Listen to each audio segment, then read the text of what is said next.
On this episode of the podcast, we have Trader Ferg. He's the contrarian of contrarians. He's got some wild ideas and some awesome logic to back up why he does what he does. If you want to see the markets where he's made a lot of money and where he continues to make some money, you're going to love this episode. Enjoy our episode with Trader Ferg, the contrarian trader.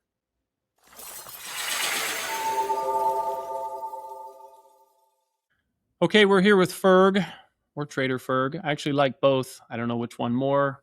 We'll go with Ferg. Thanks for joining us on the podcast episode. We're super happy to have you joining us. And I think it's worth noting that you and I are in very different time zones. So it's evening for me. It's fairly early morning for you. So thanks again for being on and joining us. Thank you for having me here, Jared. Yeah, that's a pleasure. Yeah, it's not too early. It's 7. My toddler likes to get me up at dawn sometimes, so this is actually a luxury. My wife's got taking the hit this morning. You had to say, honey, I got to do a podcast. I'm sorry. Good luck. Exactly. So very cool. So you're over in Asia area and living the good life, and you're a full-time trader. And for anybody, I think you've got a good bit of a following here, but for maybe my viewers and people that are hearing and seeing you for the first time, give us a little background. Who are you? Where did you come from? How'd you get to where you are? Certainly. So I lived in Bali with my family for 8 years now. I'm originally Kiwi. I grew up on a farm in New Zealand, thought I was going to be a farmer. Went to university, decided I didn't want to be a farmer, and got into finance, got into asset management, was mainly around sort of commercial property, working in Australia. Did well with it, but hated it. Was lucky enough to meet my mentor, who's been my mentor for like a decade now. That was Brad McFadden. He is a hedge fund manager, and he'd been, early in his career, he was like a proprietary trader for a bank in South Africa, and he sort of developed a whole lot of ways of approaching the market. And when I heard him speak when I was in Australia, it just all really just made sense to me. He's deeply contrarian, like looking for hated setups and hated markets, and that was just like my bread and butter from the start. And so I've been under his wing for like a decade. I quit my job by the time I turned 30. Sort of got a few people I was managing their money and stacked a little aside, and then took off. And I'm now 39. So I've been sort of trading my own money and traveling for 9 years. And lived in Europe for a few years, and then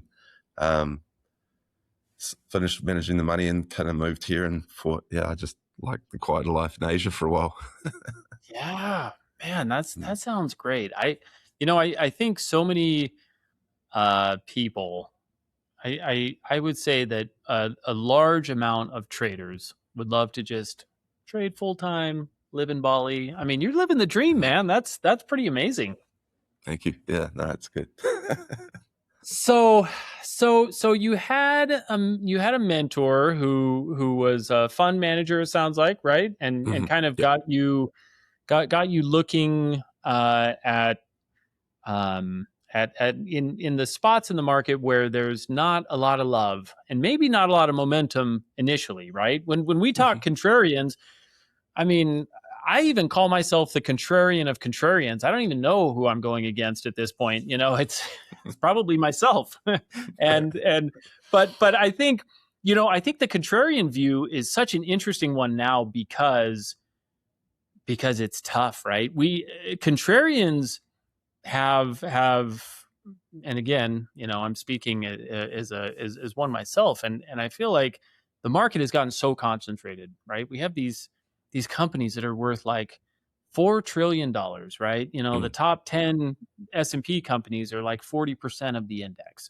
So as a contrarian, there's certainly a lot of opportunity because of how concentrated things are. But how is the contrarian kind of point of view changed over the last kind of several years? Is this AI? I mean, I'm trying to think of what were the big, before the Mag 7, what what was the acronym before mags? I can't even remember now, but it was Was it Fang?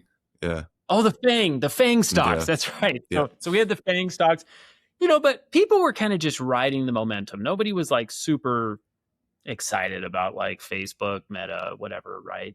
Tesla was kind of exciting, and then AI came in, and there was and there's such a heavy concentration now. And so, I mean, are you in your contrarian trading, if you're not, riding this very crowded trade in this very crowded boat, right? Up, hopefully up. I mean, are these trades taking a long time? What's like your time horizon as a contrarian trader?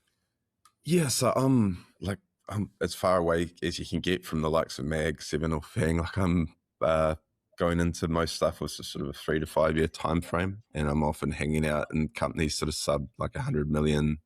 Often getting involved in Okay. stuff that's like come out of bankruptcy is probably my favorite. Like a one where you get sort of a cyclical company that's gone bankrupt. You have a sort of a debt for equity swap. All the senior debt holders go into it. All the original equity holders get wiped out, and then you go in next to the what were the senior debt holders now are holding equity, and the sort of position the company. I call it kind of like a better version of IPO, whereas in a standard IPO, they're like kind of offloading to retail. Where this setup, they actually want to see the company succeed. So you Yeah. go in and beside the smart money. So I've got probably one of my largest positions at the moment is a company that went bankrupt twice. That popped out at sort of 50 million market cap. And Nam Chong, if anyone, like I still get mocked, like people say that sounds like a noodle company. It's like a little offshore OSV company in Malaysia. But yeah, that sort of stuff, just stuff that's like hated off everyone's radar. Generally have to have a long time frame for it to like don't really make money on a 1 year time frame. Whenever I do, I get my ass handed to me. So it's sort of as just a retail trader, I've like know that some of how I put the odds in my favor is I've got to have a longer time frame. Generally got to be able to stomach a bit more volatility than anyone else would like. And you pay attention to the small stuff, like using Nam Chong again, like no one even follows it. Like I think it might have one analyst now that follows it. So yeah, I love that stuff. And commodities, as I should have mentioned, I'm like probably like 3/4 commodities. So that's that helps with the whole cyclical nature of what I do. Like I understand a lot of the stuff I'm in is highly cyclical. Wouldn't be much help if I was being a contrarian in like fax machines or something. Yeah. For sure. So is on the commodity side. So when you're buying into a company, maybe a company that's coming out of some sort of restructuring or having kind of a situation like that and that's a maybe 1, 3, 5 year hold type of situation. And so are you? I mean, to finance yourself, right? To finance your life, to live on your trading is that. Are you holding these long enough that you have a big enough payout that you can ride through the next 1, 2, 3 year window, or is commodity trading, is that more of a short term trading deal that's helping kind of more on the short term gains? How does that work out? So for the like covering living expenses, so when I left my job, I had 2 completely separate accounts, and one was just like an income trading account, which was like covered calls, lots of options selling, and that was how I kind of made ends meet. And did that right up until 2020, which was quite lucky because something anyone will learn if you're into trading is when you find the strategy that really works, gradually over time it generally stops working slowly. And so it worked beautifully for maybe the first like 2-3 years, and then slowly stopped working on me. And I had the account largely in cash at the end of 2019, not really knowing what to do with myself because I was finding it harder and harder to make money on the income side. I was doing well on the long-term side, but then COVID came around and I'd never seen some of the prices that were on my screen. So all that cash went into long-term stuff, and it kind of got the scale I needed that didn't really need the income side anymore. So that was Gotcha. yeah.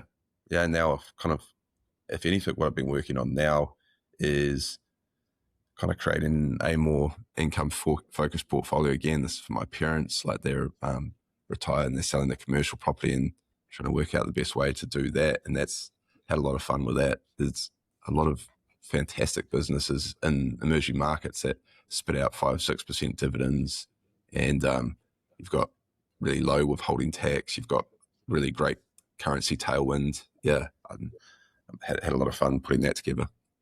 Yeah. No, that's great. I feel like, man, more now than ever, some of these dividends that stocks are paying are crazy. They're crazy, right? And it gives a great opportunity to park some cash while you figure out what the next thing is. And so that's super cool. So what's your industry of choice? What do you love kind of going after? Where do you feel like you're the most expert in? Really energy. Just I've usually had a heavy weighting between either oil, coal, or uranium. What I've always really leant on, just because they're so hated, and I just find it easier to, like within oil, I've put a lot of focus on oil services. That's just the area that's kind of had the most busts, I guess you call it. Like anyone that's followed like offshore drilling, like pretty much the entire space went bankrupt. And so it was just a matter of sorting through the ones that were relisting. Yeah, so that's probably the clearest example. Thermal coal was similar, going back to late 2020. I had an old blog called just Trader Ferg, and that was the first one I started to write up, and that was just looking at, that was ticking all my boxes, like the one and only ETF. They literally dumped it right at the bottom of the market and like fire sold all the stocks. So they actually put in the bottom of the market with anyone that was trying to express a bullish version on coal. You had you'd had a few bankruptcies previously, and then you had them threatening to go bankrupt, to go into bankruptcy again. And so, yeah, that was when I lent into that trade. I actually see a lot of value in coal now, in thermal coal I'm talking. I love met as well, but I think thermal's in a really interesting spot here. And then uranium was probably the one I made the most money on. That's probably been my biggest trade, and that was where a lot of that original income earning cash that went into uranium companies in March 2020. Oh, so much to unpack from all of that. But first of all, going back to like offshore drilling and oil, right? These oil stocks, these energy stocks. I mean, I'm sure we've all seen, I think Porsche announced like a $3 billion loss, right? Did you see this? Yeah. I've been watching it. Yeah. And it's so wild. They're saying we have made no money this past year because everybody now is getting to this point. It's funny, right? 2020, 21, 22 hit, and remember all these big car companies were saying we're going electric. Everybody's going electric. Tesla's doing great, so we're going electric. And nobody kind of, it was almost like these big, huge companies didn't stop to ask, like, do people want electric? Do they, are people ultimately going to buy it? Yes, there's a lot of noise about, green energy and everything, which I'm all for. Like, let's save the planet for sure.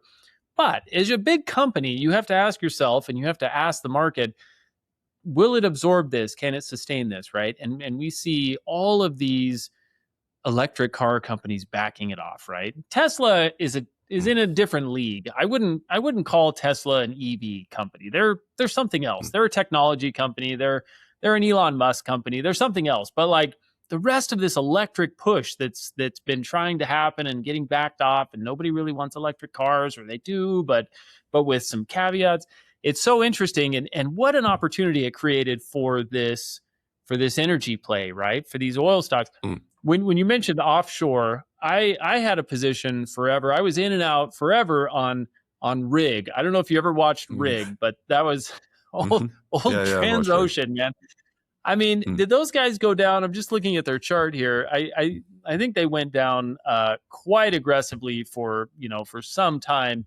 But they're, I mean, look at their performance. Their dip in, as we like to call it, liquidation day. They got down to just below $2, and they're up 250% in the last year.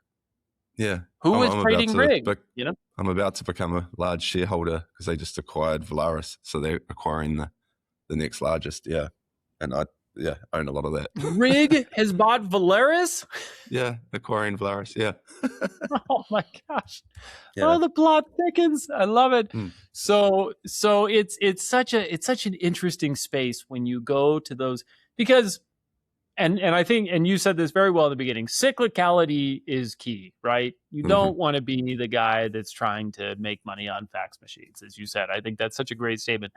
But until there is some element of, we don't need to produce energy in the old-fashioned way of coal and oil and natural gas, there's a market for these things, and a huge market for these things, right? I mean, if there weren't, then this shutting of the Strait of Hormuz would be, who cares, right? But what's happening to oil prices, right? It's going nuts because we're still so dependent in that space. Now, this is not a whether it's good or bad. It's just the cyclicalities of these markets, right? And so there, we haven't had a good chat with a good contrarian lately. You know, obviously people are watching oil now because it's gone nuts, but you know, you're trading rig, they're absorbing Valaris. I mean, this is wild stuff. And these are crazy opportunities. I mean, rig right now, after this 250% rally, is sitting at $6.20 a share,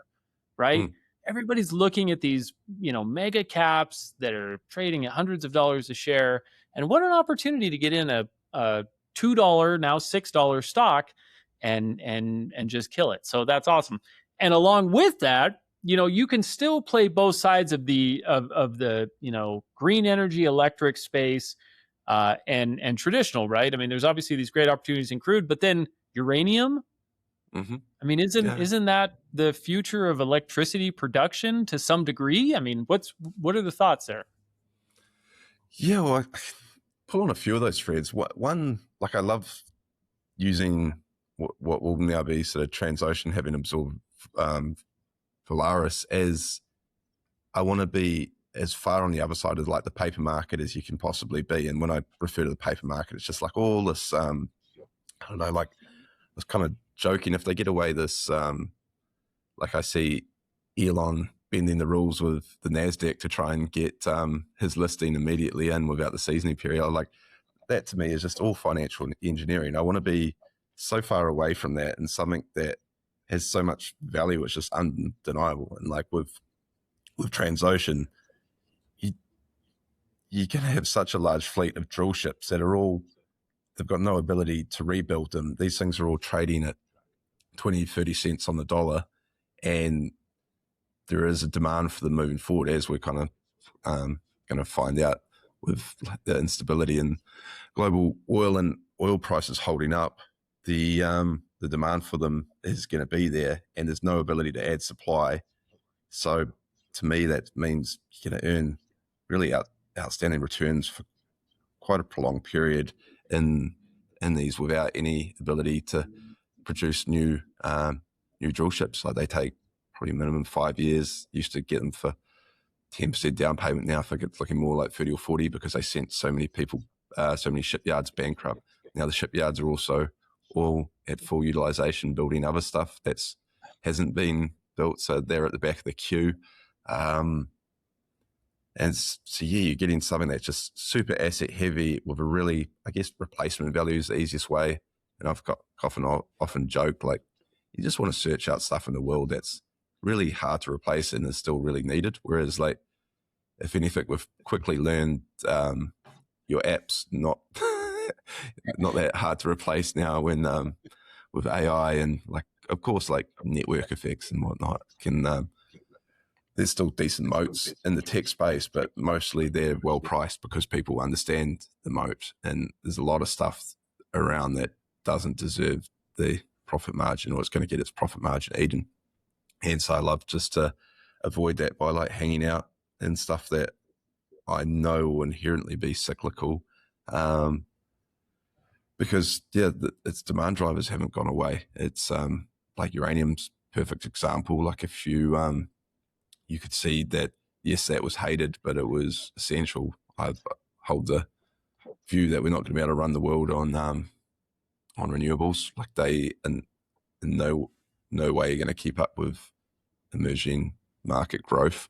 And if anything, I kind of think they're largely, like, in a lot of areas they've been installed to the maximum capacity that they make sense, like solar. Like you can only push so much solar into the system before you get solar sort of deflation. You've got kind of peak generation in a certain window, and then you need economic batteries to move it outside that. So the economics kind of start to fall apart, and that's where nuclear long term is really attractive. Granted, it's a long lead time, and I think in the short term, like coal and gas have to fill that. Gas was the obvious play, but now a large chunk of it's stuck behind the Strait of Hormuz. So I think thermal coal is going to be really interesting for the next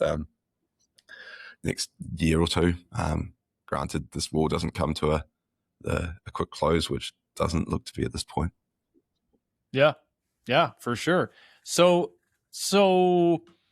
I want to talk a little bit about your process. How you come to these ideas, Mm-hmm. and you definitely talked about that a little bit. I mean, it sounds like you're trying to find, okay, where is something that, for example, in some of these offshore drillers, right? They have crazy amounts of equipment, and it's expensive, Mm-hmm. and it's expensive to replace, and it's expensive to build, and when they're sitting on a low utilization of this at some period, it will probably become a high utilization of that commodity if it's in a good cyclical industry. So is that what you look for? I mean, how do you find an idea? How did you dial in on Rig, for example, or Valaris, Well, or any?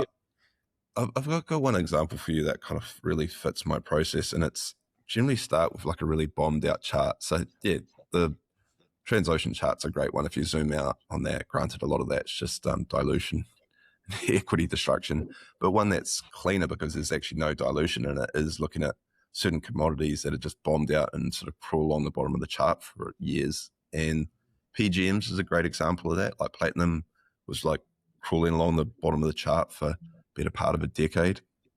And one within PGMs that I really focused on was rhodium, which is a sort of a small niche sort of PGM. And with what you were talking about before with the EV space, kind of a lot of the projections just didn't make sense to me. The idea that EVs is going to completely take over, and I was like, how can I take the other side of this in like a smart way? Because there's a lot of commodities where I think the thesis is right and they'll do well. It's just too consensus. Like copper's one. Like everyone and their dog will tell you how much copper the world needs, and everyone's making decisions based around that view. I like to find stuff where the view is it won't be needed, and I just think that view's wrong. And so one example of that was rhodium, where the idea, for anyone that doesn't know, 85% of rhodium is used in catalytic converters, and so it's helping scrub the pollution from exhausts. And so the broad consensus, and it almost is still consensus, is that rhodium supply will decline along with internal combustion engines. And so as supply rolls over and it's a byproduct, they won't need to worry about it because its demand will be coming down at the same time. And the more I dug into it, the more I just thought that was completely wrong. Because for one, internal combustion engines are holding up, and two, plug-in hybrids are really taking off. And when you've got the hybrid model, they actually need higher loadings of PGMs because you're switching back and forward between the battery and the internal combustion engine, and you've got to scrub the most emissions at the startup phase, at the sort of combustion phase. And so I actually saw it holding up, and if anything, increasing. And then so that was my sort of demand thesis. I was like, and so you can track this by, say, plug-in hybrids coming out of China is probably the most clear way to track it, and everyone thought it was going to be straight battery EVs, and it's actually, I think, 40% of what China's exporting are plug-in hybrids.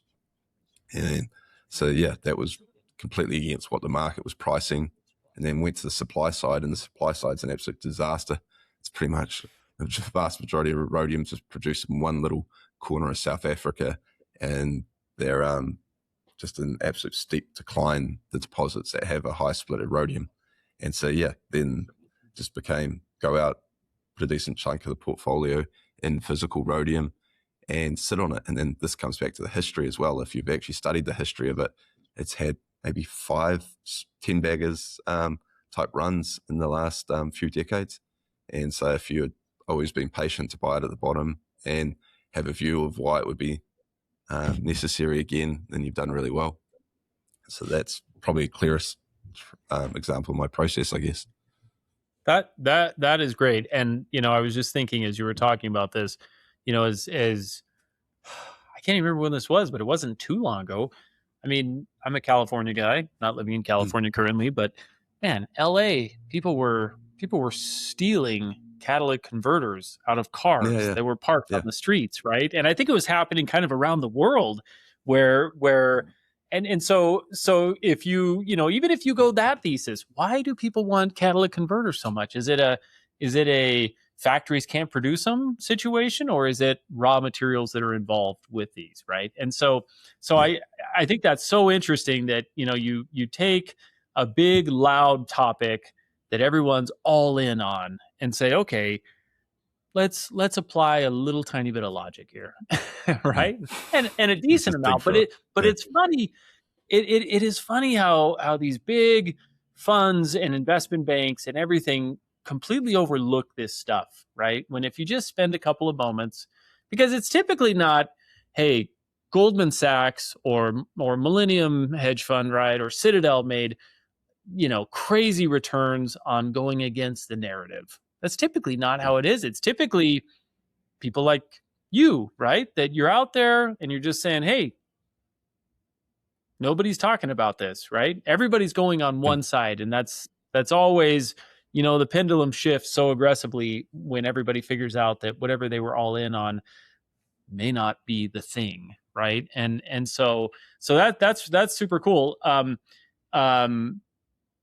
When you kind of dive in on this, I mean, do you ever think to yourself, okay, am I just being contrarian to be contrarian? Like, do you ever come up with, here's something that's so talked about, it's so crowded, everybody's doing it, and I can't come up with the other side of this trade? Or is there always another side for you? Can you always kind of find the other side of that? Often my favorite ones are when there is no other side because there's absolutely no one that even cares about it. Like it's like in the case of rhodium, there was no other information on it really. I was trying to dig up the information, and I originally got into coal. There's no coal analyst because everyone had been let go. Like there's no one to be bullish because no one was studying it. So like the absence of any bullish narrative can actually be super bullish. Whereas like a lot of what people sort of call contrarianism is just like fighting the tide, which is, I don't like it's like I might have a negative view on something like you mentioned Tesla before, like I might sort of say this valuation doesn't make sense. I want to take the downside, but then I know that there's a very like it's got the cult following around Musk. Do I really want to fight that? And if I wanted to fight that, how can I express that view? And with Tesla, like the options are like crazy expensive. Like you make no money at all if you're right. So that's the sort of stuff like that you can call yourself a contrarian, but you just light money on fire, taking the other side of it. And it's it makes no sense at all. Like this really is a game of finding payoffs. Like you want to find something that has a very high payoff and no one else sees it, because then it doesn't get sort of arbitraged away. And so that's whether that is occasionally I buy long dated options. I love them. There's quite a few that they're just priced wrong. Like Black Scholes is quite accurate when you're in a month or even just over sort of a year out. But if you can get a lot of options in Europe, they're out sort of 4 or 5 years, and it becomes wildly inefficient for the seller and very attractive for the buyer because it just doesn't price time very well. And so, I just like try and find places where I think, there is quite a nice payoff, and I'm not really too concerned if anyone agrees with me or if there's sort of I don't need to have a big sort of group to bounce the idea off. Like a lot of what I've gone into may have, like take rhodium. I bet you can't find another rhodium investor. I literally haven't come across someone else that's like, yeah, same. I got that thesis. Yeah. If you type it For into sure. YouTube, there's not even mentioned, or the only articles of people that are sort of eating the whole net zero Kool-Aid, and they're saying how it won't be required. It'll be the one metal in a bear market. That is so interesting. So do you find are you most comfortable kind of in the commodity market on these kinds of kind of contrarian points of view? Yeah, I am, because there is certainly you can know what you own. Like, I don't really worry if I own like a whole lot of like platinum or rhodium. I can own that in a vault or via a sort of a physical ETF.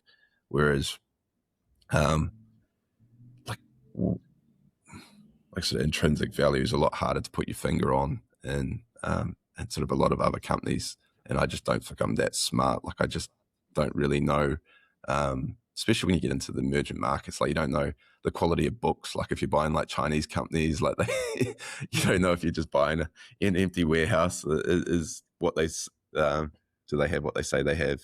I live in Indonesia, so I'm very aware of some of the tricks that the companies pull here. They actually just got pulled up by they got threatened to be downgraded to a frontier market from an emerging market for some of the tricks they were getting up to with their index.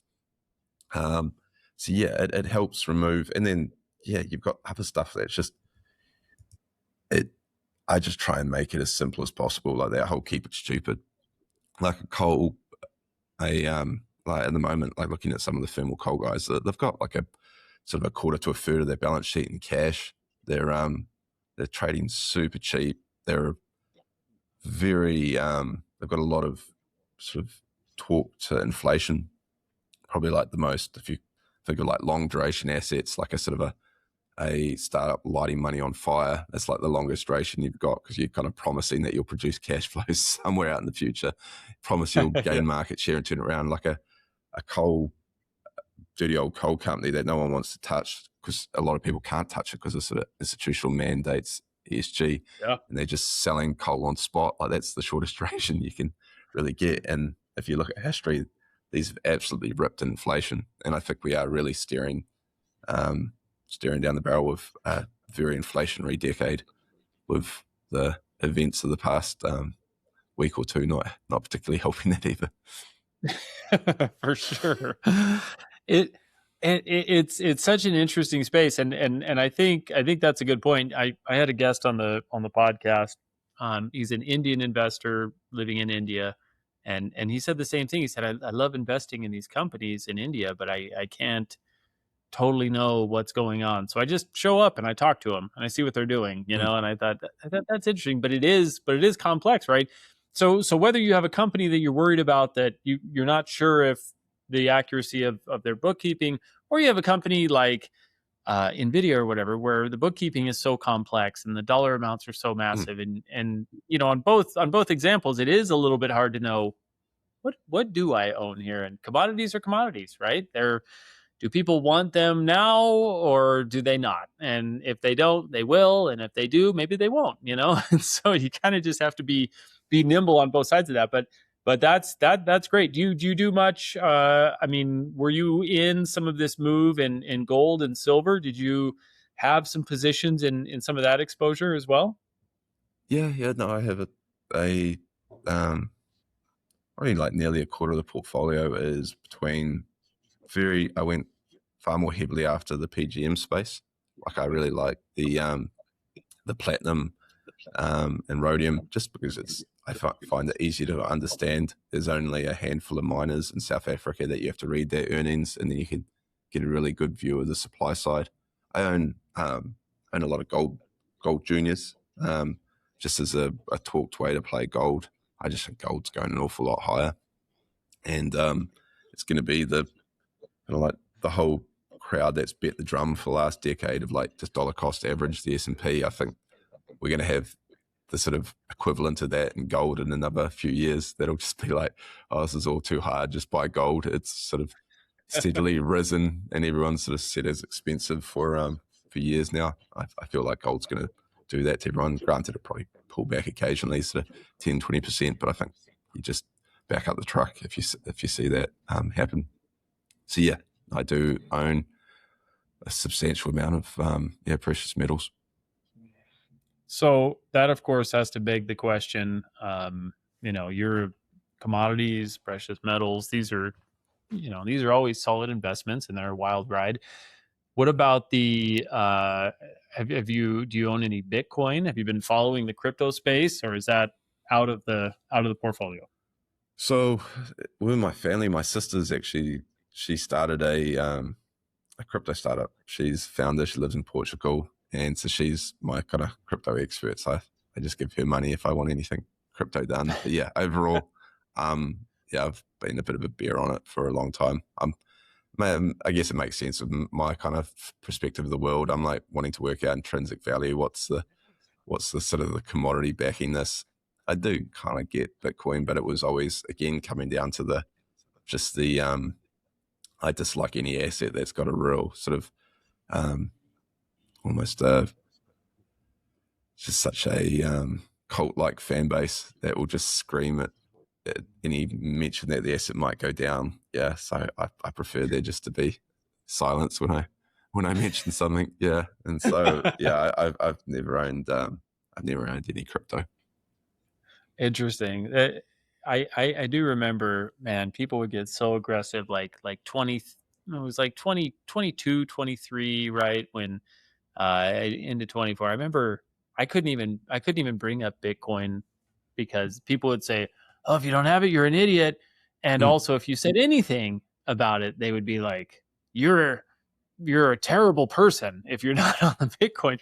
And I think it's evened out quite a bit. I've had some good discussions with some Bitcoin people on the podcast, but it is interesting if you're a very traditional, what is the actual value here?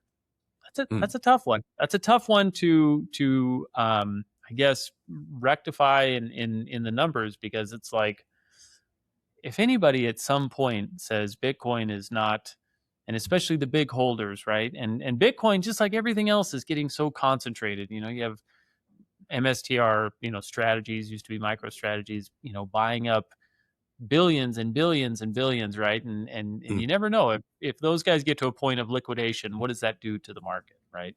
And so it's an interesting spot. I think I would say probably half the guests on here are on one side or the other. People love it, people hate it, and it's an interesting one to kind of watch how that plays out. So, what's your favorite? I mean, are you still looking at the energy space? I mean, do you think oil has more to go? Do you think this is kind of the start of I mean, oil prices we saw compressed for so long. It feels like they sat and did nothing. And so now we have this catalyst, right? Which is this conflict we have going on.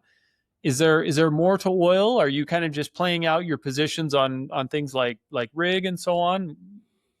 Yeah, well, the first thing to observe with like the spike in oil is it's like there's massive backwardation on the back of it. So it's not actually, it's why you haven't really seen a lot of the energy plays repriced that significantly, is because this is the market sort of saying this is a flash in the pan, and we'll be back in the 60s in sort of a year plus time. And so that it makes it hard to kind of, I don't think most of the oil, when there's massive value in oil, particularly oil services, if you can just take a longer view. But for most oil equities at the moment, it's a bit tricky because you've got like volatility's really jumped up. You've obviously got this all bouncing around with whatever Trump's latest tweet is, and if he declares victory for the third time for the week, it's I've just got to just watch in the oil space at the moment. Obviously, I've got a very heavy weighting. I've probably got like a third of the portfolio in oil related equities. But yeah, I'm preferring to kind of move move further out into areas that I just think are about to run. And this is something I saw from Lewis and Garv, which was the best framing I've seen of it, is if you rank all the commodities by their storage cost, one by one, they're kind of popping off in terms of their storage costs. And like the broader framing of this is like a lot of damage has been done to sort of trust in paper markets. Like once you had the confiscation of the Russian central bank's assets, treasuries, a lot of other countries that are holding those are like, hang on, like if I piss you off, you can just steal my shit. Like there's no rule of law, there's no protection. And then you've had just call it kind of like, whether it's financial engineering, there's just a lot of playing around, like the US deficit situation. Like it was kind of crazy that US's largest export in November and December was gold, which kind of means it's largely kind of understating the deficit, if you will. You've got 37% of treasuries was bought by sort of hedge funds, or sort of like a Fed paper came out on that. You've got what I mentioned before of like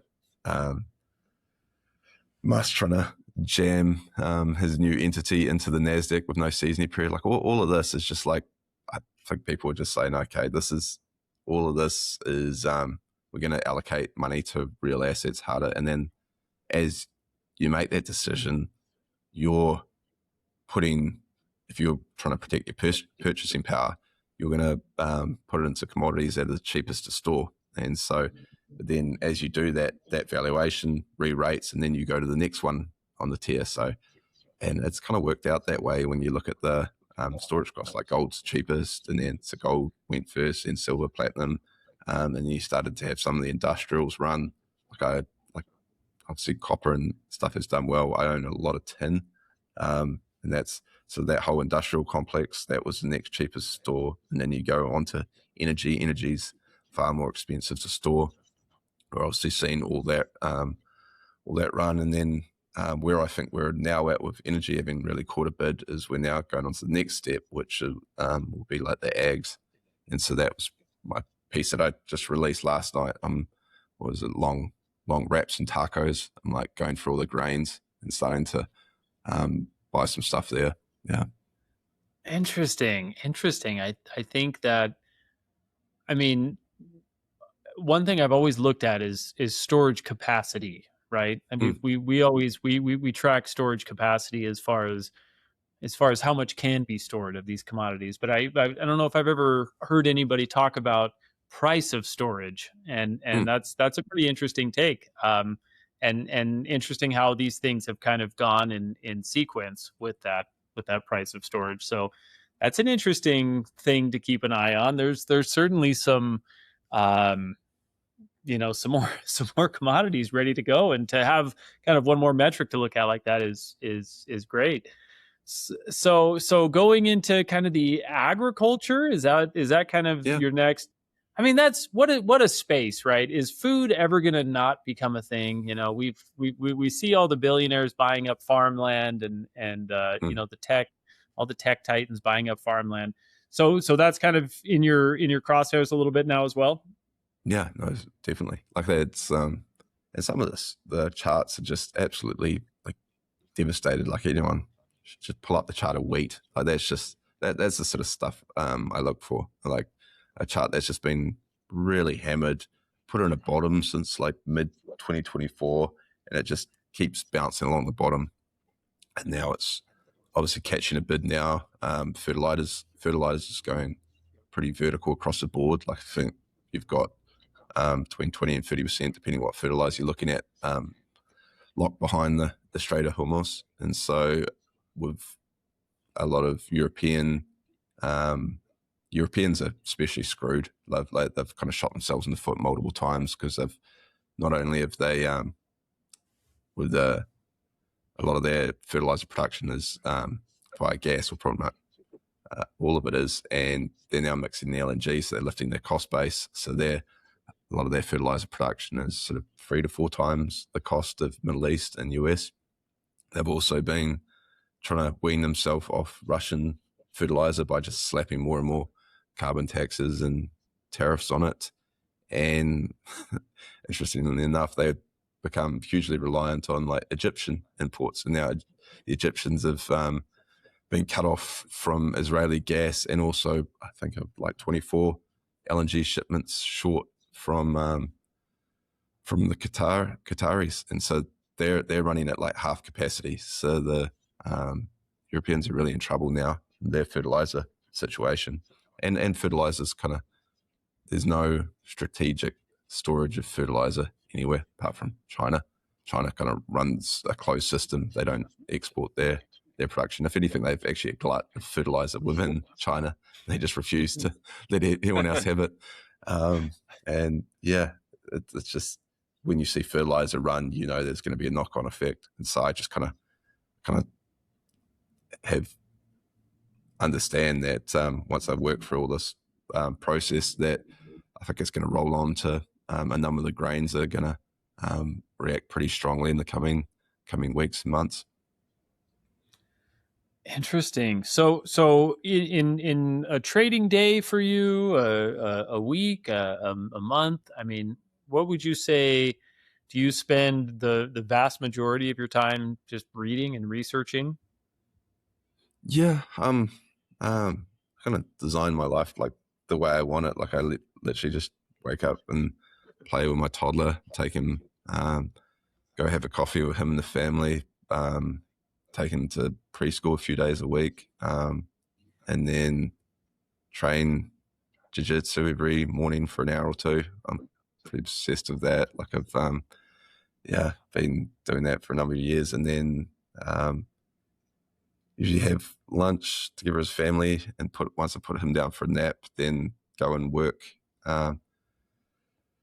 in a cafe somewhere for the afternoon, and we all meet up and then have a sort of a family walk at 5:30, and then all have dinner together. And that's a day, and I don't plan to change anything. Yeah, like it's just, I love it. And we obviously bounce across to where my wife's from, Montenegro, for a few months a year as well. We usually go and spend the European summer. Yeah. That sounds great. That is awesome. That's you're living the good life, my friend. That sounds really good. Yeah. I think you have some great points of view. I think there's some interesting things that people are probably hearing for the first time, the second time. I always love when people take I think it's easy to say I'm a contrarian, right? But then people don't really have contrarian points of view. If you're just shorting something that people are long, I don't know if that makes you contrarian, but I think your logic, your methodology is super interesting. And it's, when you hear something that just makes sense, I think that's a step in the right direction. So you're doing some interesting things, and I think people are going to want to hear more about this. Now, you have a Substack, you have an X account. Where are the best places for people to kind of keep an eye on some of these cool ideas? Yes, I don't really use my X anymore. I just use a Substack, and that's just Trader Ferg at Substack, and that's just pretty much just what I'm doing with my portfolio. Is all I ever really write about. Just like, this is what I'm buying, this is what I'm selling, this is what I'm looking at. I do one weekly email where I just send out for free, like the best article I've read, the best podcast I've come across, the best quote I've found, the best chart I've seen, and something I'm pondering in the markets. Yeah, and that's pretty much all I really do there. Yeah.